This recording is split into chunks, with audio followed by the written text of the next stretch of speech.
Oh my God. I hear it all the time. Holy cow. Enough debating about this. You have your simps, your infantry simps. You have your archer simps. You got your cavalry simps like me. They always argue, what's the best troop type in Rise of Kingdoms? And holy cow, I'm tired of the debate, so we're going to settle this right now, okay? We're going to talk about field, and we're going to talk what is the best troop type. We're going to go through the whole thing. I'm going to rank a bunch of these things, and we're going to figure it out, and we're going to talk about it. And then I'm going to tell you something that's going to surprise you that has nothing to do with commanders, but a whole lot to do with what the best troop type is.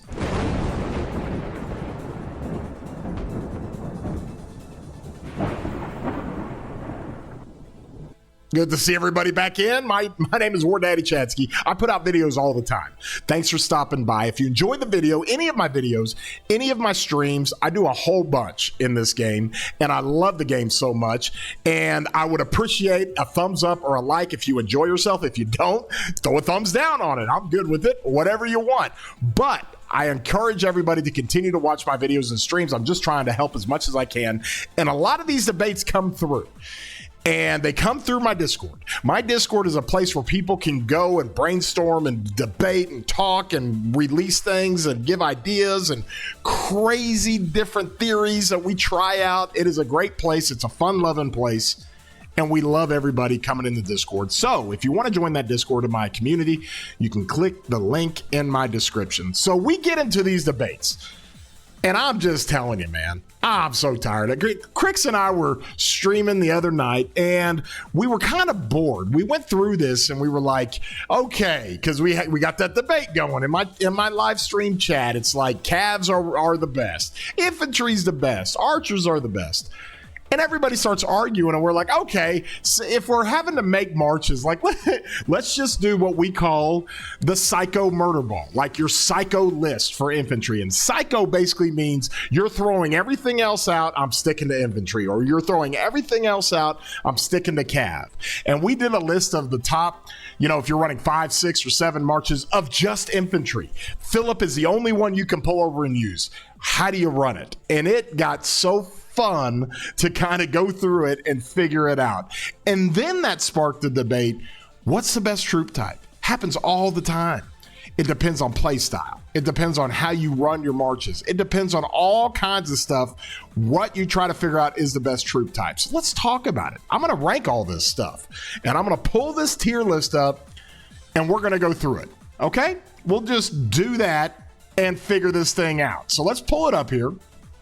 This is my tier list. I have like all relevant commanders in here, and I'm going to go through and put them in a category. And then we're going to look at that, and we're all together going to decide what the best troop type is. And so when we look at this, we were trying to figure this out. Now, infantry has just come out with their new commanders, BQ, which is Bai Chi. It's this dude right over here.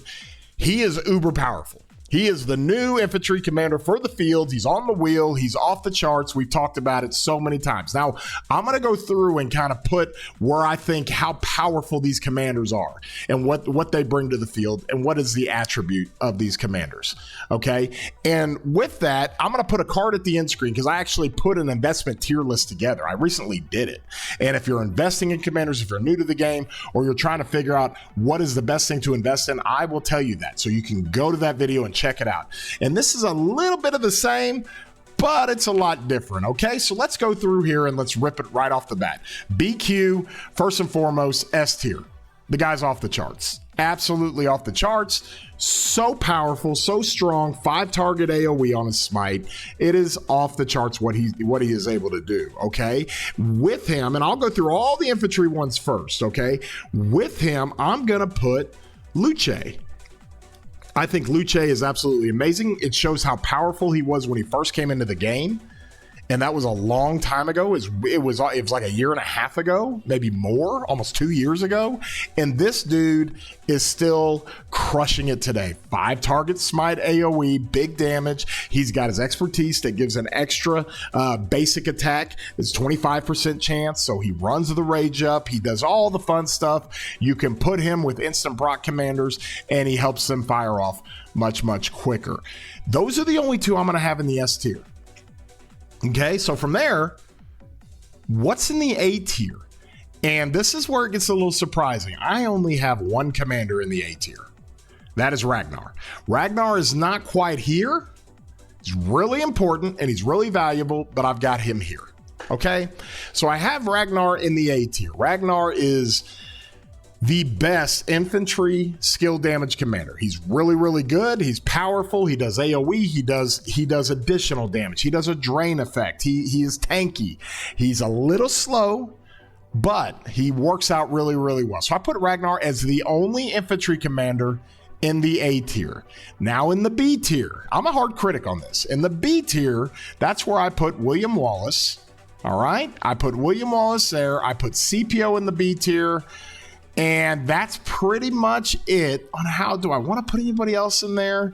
I could maybe put CJ in there. CJ, now that has been reworked with his smite stuff, is really, really good. But I think I'll leave CJ down here in the C tier. So we come down a little bit.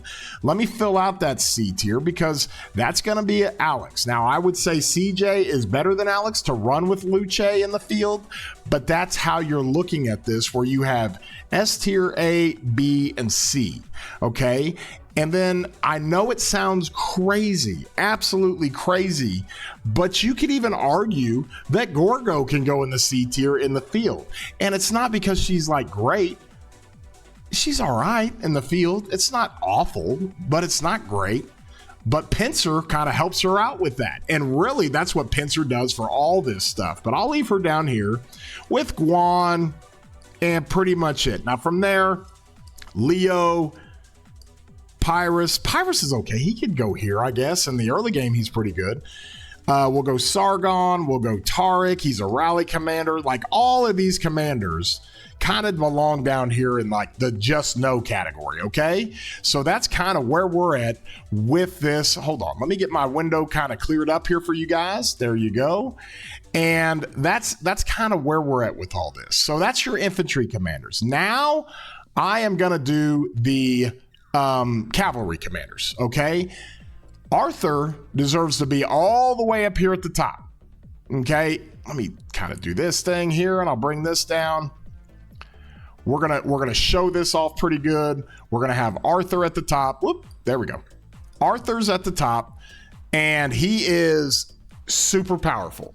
He is one of these. I would probably put him actually ahead of Luce. He does crazy, crazy stuff with the Delta formation and his combo attacks as a primary commander. And he is a massively effective skill damage commander when he sits behind Huo. So I'll put Arthur right there, okay? Then there's no one else in the S tier for cavalry. No one. That's what's absolutely crazy about this for cavalry, all right? And so with that, we have an A tier that I'm going to put Huo in. Huo is fantastic in the A tier. This is in the field. He is amazing. I also put Joan in the A tier. These two are pretty good. They're not S tier. They are definitely not B tier. They are one of the best marches you put together in the A tier limit. And actually, I put Huo ahead of Ragnar because I think Huo is just incredible. But I'm a Cav main and I'm a Cav simp. So that's how that works. Okay, from there, you've got Ragnar, or you've got Nevsky you could put in the B tier, and then you've got some other ones here that you could kind of figure out and what do you want to do. Where's my William at? I need to add William to this. Oh, I found him. I got him. He's right here. Let's put William up here in the B tier list as well. I like William there. I also like Belly there. I think Belly's better than Nevsky. I think William's better than Nevsky. Nevsky's getting old.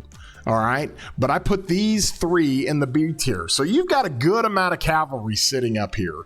And maybe I've got them too highly ranked, But that's just kind of what I like to do with them. I mean, I'm a cav guy and I've got them highly ranked. So you can make those arguments for cavalry, okay?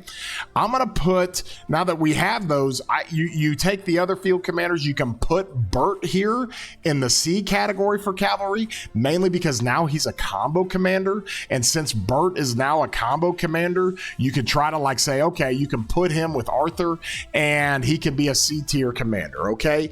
But you have so many other options that you're going to run. It's insane. What I will do with the C tier is I'm going to put Attila right here, okay? And the reason why is because you can run Attila Philip, and that's literally like a B or an A tier type of march. So in the field, you can actually put Attila and make him serviceable and useful with Philip. And in addition to that, if you had to, you could put him with Takeda. I know it's gross, Attila Takeda, like who runs that in the field? But you can put them with Takeda and they do some crazy burn effects. That's a lot of fun. And so from there, you can kind of say, okay, Takeda's a D tier, Saladin's a D tier, okay? XY is probably the best of the rest of them. So you can kind of put XY here. Let me put Gorgo over here. I mean, she's just kind of meh, okay? And, you know, Chandra's down here, Khan's down here, Justinian's great for swarming, but he is not somebody you want to run in the field. Mina, maybe, but I'll leave Mina down here, and that kind of leaves your cavalry commanders, okay?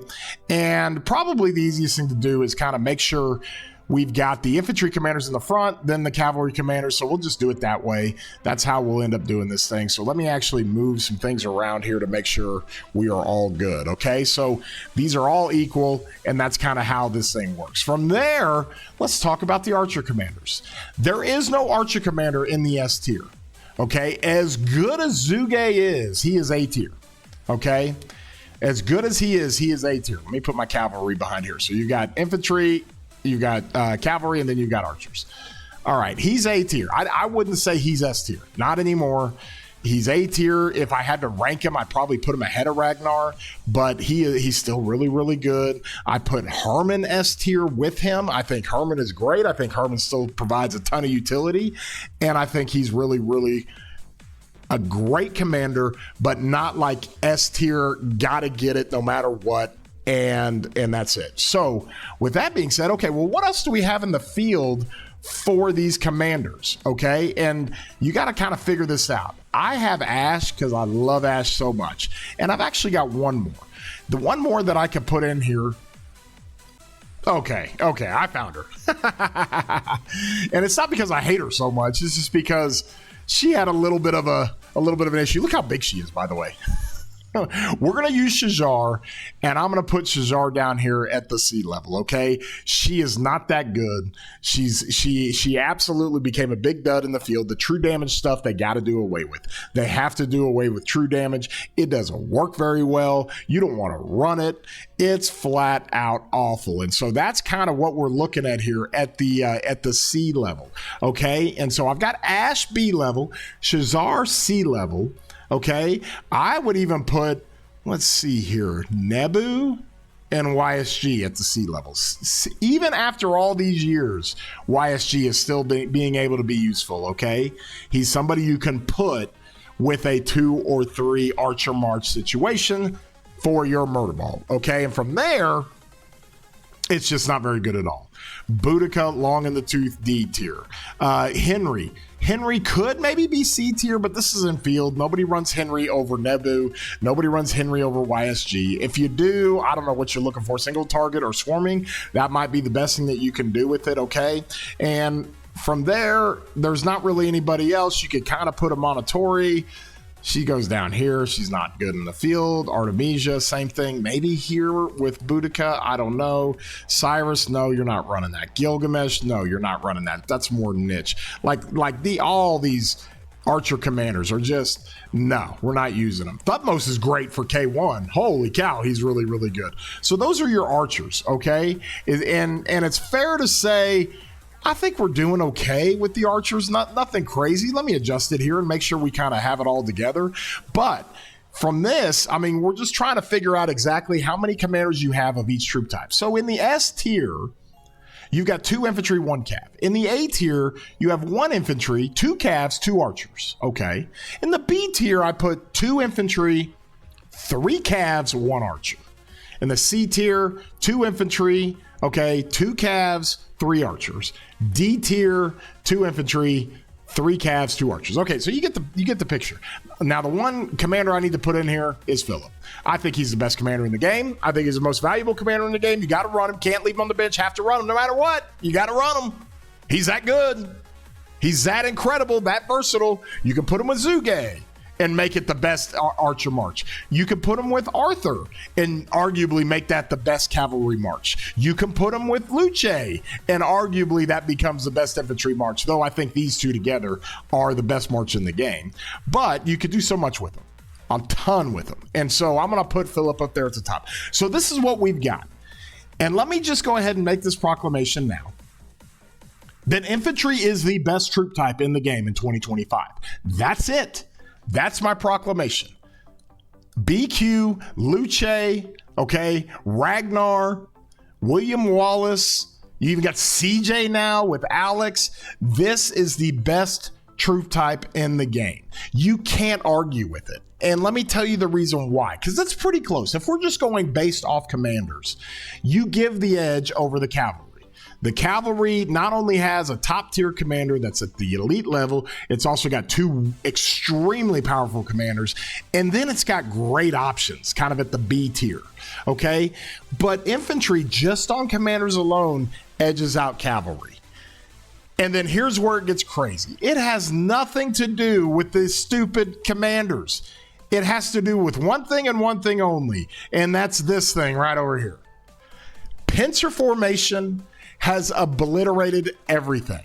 Okay, for cavalry, you've got all kinds of stuff. So for cavalry, you can run the wedge formation with Huo. With cavalry, you can also run the delta formation with Arthur and go have a good time with that. But the infantry have 2. They have the wedge formation, and Ragnar CPO is the only march you use the wedge formation on.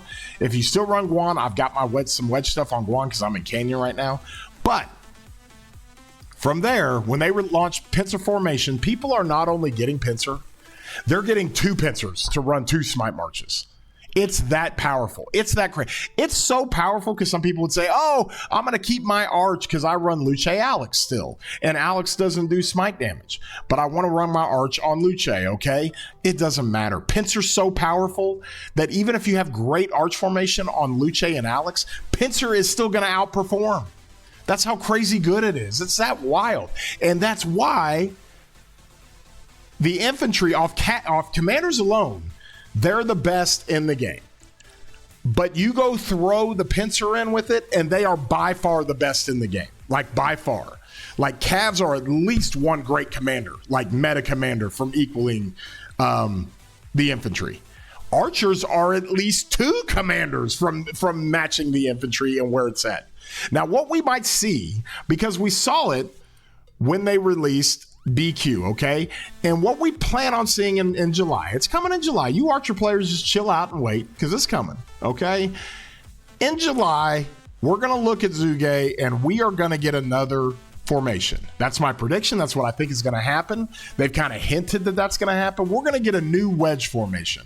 Wedge gives 5% skill damage. Okay, the special inscriptions on wedge are really, really good. They're not jaw-dropping like, oh my God, you got to have this. They used to be about 2 years ago when all this stuff first came out, but now they're still really, really good. But what I think they're going to give us is another formation where the special inscriptions are freaking off the charts. And when that happens, and the Archers release a new commander, and they release a new wheel commander that's going to be phenomenal in the field, and if they release a rally commander that's kind of like Asher Benapal, because Ash is a really good field commander, if they give us that, 2 commanders plus a busted formation, then they're back, baby. Archers, grab your gear, grab your 3 Archer marches and get your ass back out there because you're back. And that's what I think is going to happen. Okay. Now with Cavalry, it's a little bit different.